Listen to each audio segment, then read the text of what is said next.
They say life is made of big milestones, graduations, weddings, promotions, but when you're old and gray, sitting in a quiet house, it's not the applause you remember. It's the sound of tiny feet running down the hallway, the way a child's laughter echoed after something silly. It's the little things, the ones you thought were forgettable. They're the ones that stay.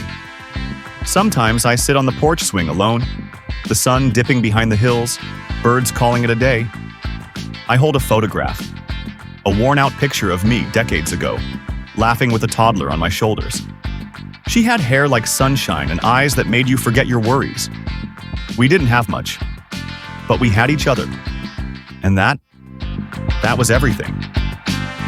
One Sunday afternoon, she brought me a glass of lemonade. Her hands were sticky with sugar, her smile wide with pride. She spilled half of it on the floor, but I drank it like it came from a royal kitchen. I remember saying, "This is the best lemonade I've ever had." And it truly was. Because love was the secret ingredient. We had a ritual, evening walks. She'd grab just one of my fingers, her whole hand wrapped around it.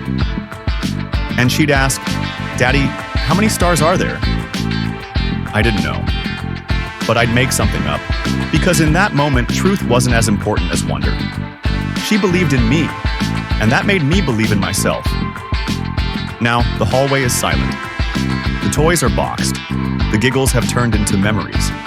But if I close my eyes, I still hear her, running barefoot, calling my name, as if time never moved forward. Sometimes, silence holds more sound than noise ever could. She grew up, moved out, built a life of her own, and that's how it should be. But no one tells you that watching them go is both your greatest pride and your deepest ache. You want them to fly, but oh, how you miss the days they couldn't even tie their shoes without your help. Life gives you a few grand moments, but the ones that come back in your dreams are the bedtime stories, the shared ice creams, the sleepy heads on your shoulder. So while you're in the middle of it, don't rush, don't scroll, don't wish it away. Hold on a little longer, because you'll miss the little moments the most. And when they're gone, you'll realize they were never little to begin with. Cherish now, because later is too far away.